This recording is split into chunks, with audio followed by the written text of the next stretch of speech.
constituida la minería. Tenemos a los asalariados que han salido hoy, sienten que no se están haciendo los controles necesarios y además criticando a las cooperativas mineras que no cumplen con el Estado, que tributan muy poco, que empresas internacionales se aprovechan de ellos y bueno, se sale mucho dinero. La minería ilegal que genera los avasallamientos, el juqueo, todos estos temas que nos dan a la reflexión. Denos su visión sobre lo que se puede reflexionar de la minería en esta jornada. Bien, tú ya lo mencionabas, Jorge Luis, la minería se ha constituido en la actividad productiva más importante del país, esto por desplazamiento de lo que viene a ser la decadencia que tenemos en el sector hidrocarburífero, ¿no? Y esto evidentemente conlleva a sumarse esto el escenario de la alta cotización que se viene registrando en los minerales. El oro, ¿no?, es uno de ellos, pero también el resto de los minerales tradicionales, el caso del estaño, el caso del zinc, la plata, el plomo, que son precisamente parte de las motivaciones que tienen los avasallamientos en el país.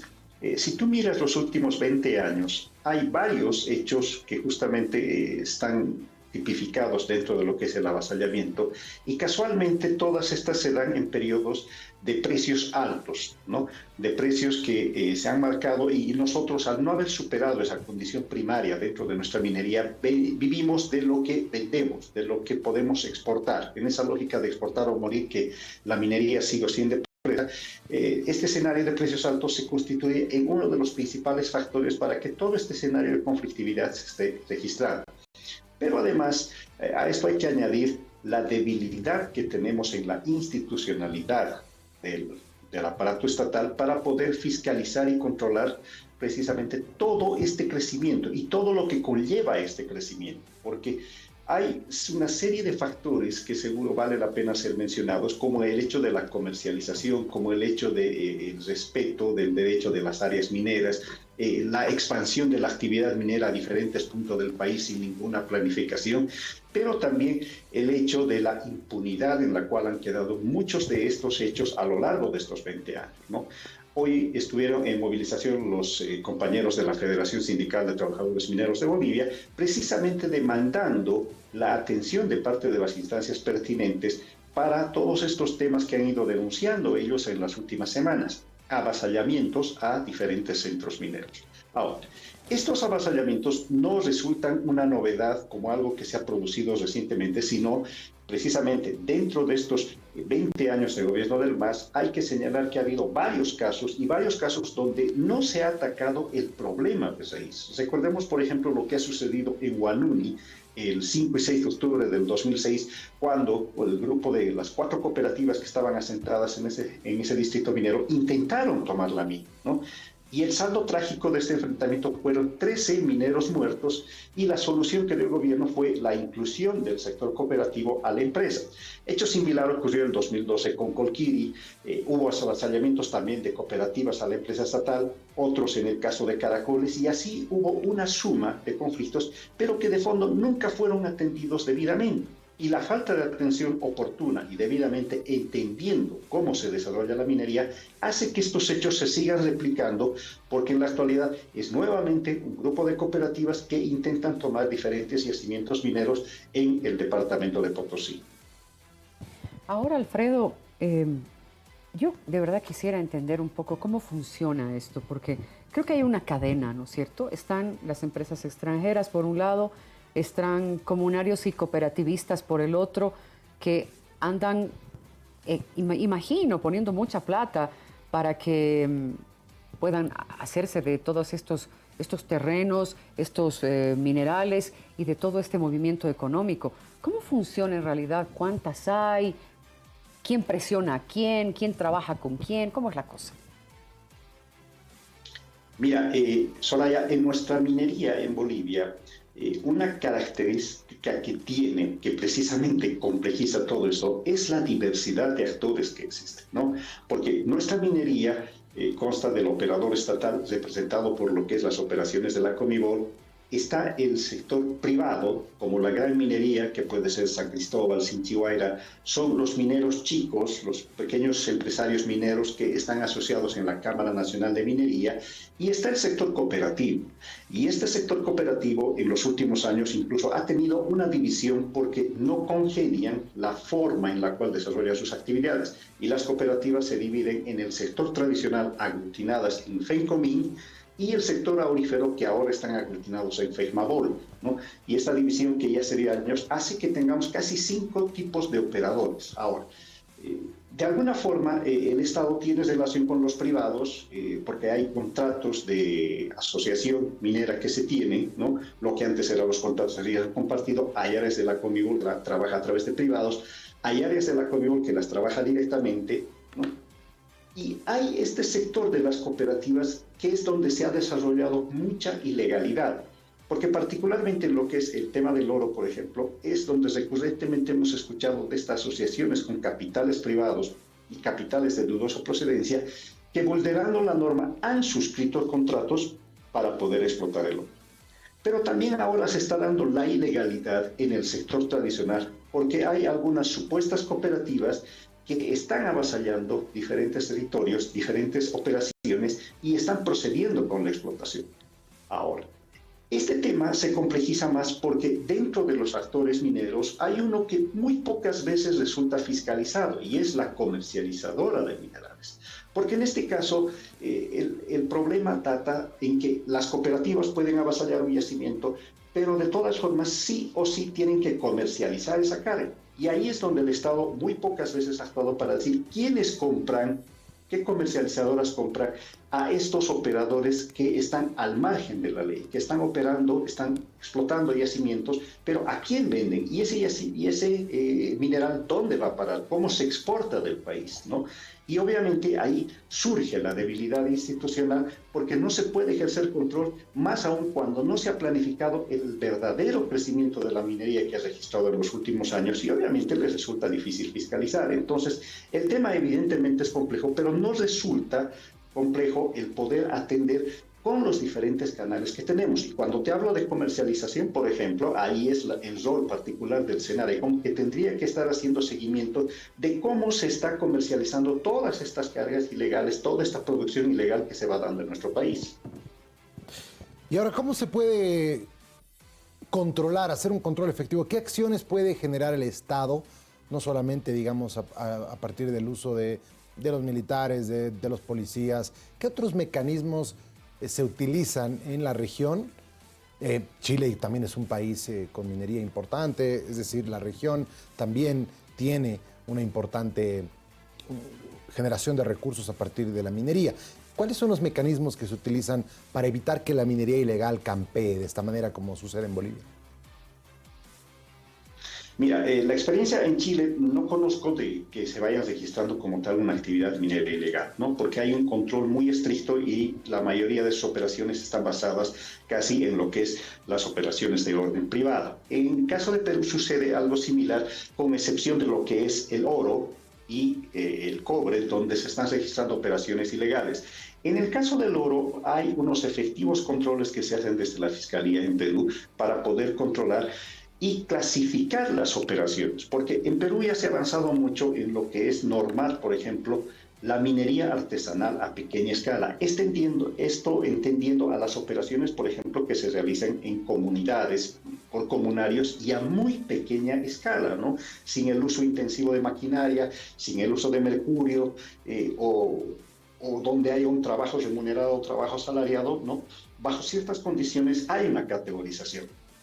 Y se está combatiendo las operaciones ilegales que también se están registrando de cobre, ¿no? Entonces, estos ejemplos de normar, por ejemplo, ayudan mucho porque tú te limitas la dirección de la minería y todo esto te permite planificar. Acá en el Estado, sin embargo, todavía, por ejemplo, no tenemos una categorización de minería artesanal. Hay actores invisibilizados dentro de la minería, ejemplo de barranquilleras, poceros, que están metidos en la explotación de oro, pero que no están reconocidos por la actual normativa.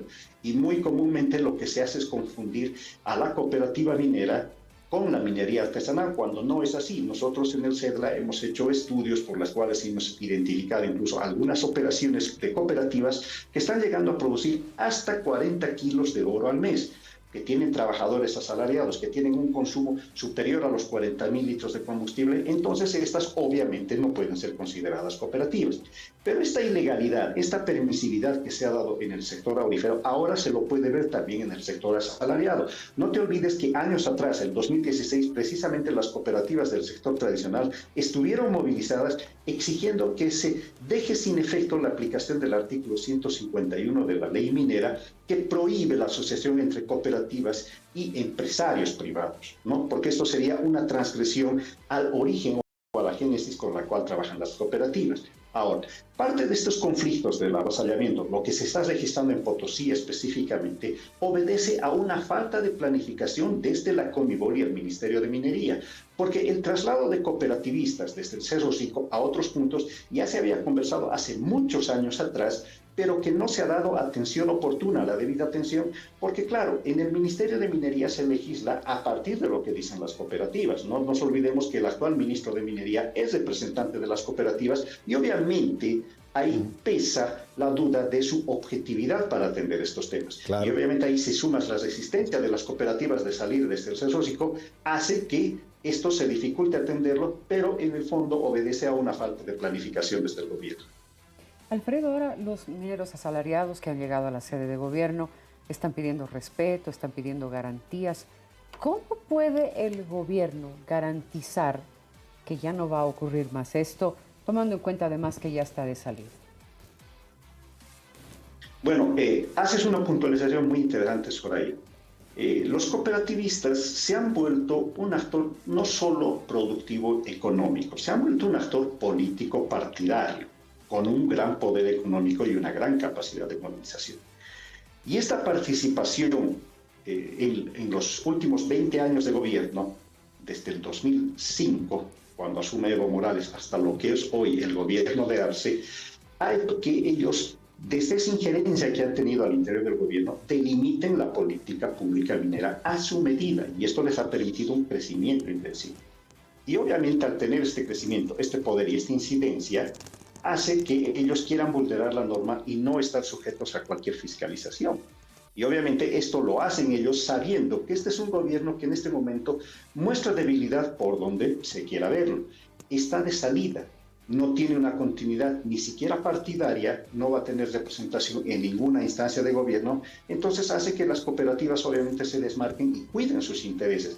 Pero yo creo que acá viene un agravante, porque ante este conflicto tan delicado que se ha presentado como son los avasallamientos y teniendo en cuenta las viejas experiencias de Colquiri y Huanuni, donde hubieron trágicos saldos, ¿no?, con vidas humanas, ninguno de los dos candidatos, ni Jorge Quiroga ni Rodrigo Paz Pereira, se han referido al tema. Y es que recurrentemente ellos han evadido señalar cuál va a ser la relación que ellos van a establecer en caso de ser gobierno con las cooperativas mineras, pero además indicando qué es lo que van a hacer desde su gobierno para aprovechar y delimitar lo que va a ser la minería, que en este momento, reiteramos, es la principal actividad productiva. Hay una ausencia y un no me importismo, no quieren meterse con el sector de las cooperativas porque entendemos que lo que querían hacer es obviamente capitalizar, como ha hecho el MAS, el voto y el apoyo de las cooperativas para tener una gestión que no esté asociada a los conflictos sociales que muchas veces han despertado las cooperativas. Y yo creo que ese es un gran error porque no están enfocándose en el real problema, en lo que es una actividad importante en la minería y en que si no entienden a la minería como tal se está desarrollando en la actualidad, estos hechos de avasallamiento y otros pueden repercutir. En este momento no hay operaciones nuevas que se hayan desarrollado, precisamente no hay inversiones desde el sector privado en minería, precisamente por el panorama jurídico, la inseguridad jurídica que se ha ido creando en el país. El último proyecto que se ha emprendido acá en Bolivia, desde la minería, es el de San Cristóbal, el año 2006. Después del resto de nuestra minería, seguimos hablando de operaciones como Huanuni, Colquiri, Porco, el Cerro Rico, operaciones que datan desde la colonia, yacimientos que ya están entrando en fase de agotamiento. Y este es un serio riesgo porque si seguimos esta senda,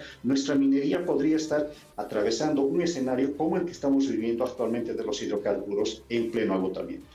Qué importante. Quiero que nos puedas expresar un poco cuál es tu análisis sobre la minería privada. Porque, bueno, yo he escuchado alguna vez la experiencia que ha significado San Cristóbal. Toda, además, una experiencia social al mismo tiempo, porque han encontrado un importante reservorio debajo de un pueblo que lo han tenido que levantar de ese lugar y ponerlo tal cual como estaba, piedra por piedra, unos kilómetros más allá, ¿no? Además, te trae réditos económicos importantes porque paga IUE, paga todos los tributos necesarios. Entonces, el Estado se beneficia mucho más. Las operaciones, además, como son internacionales, constan de menos contaminación. Los tratamientos del agua siempre son muy eficientes, no se utiliza tanta agua, no se desecha tanto tóxico, son muy cuidadosos con las normas ambientales. Es otro tratamiento. Cuéntanos otros detalles sobre la minería privada. Sí, la minería privada, hay ejemplos para destacarlos. Tú lo has mencionado, el caso de San Cristóbal, el caso de San Vicente Pan-American y algunas de las operaciones de Chinchihuayra, donde han marcado estándares y te demuestran que otra minería también puede ser posible.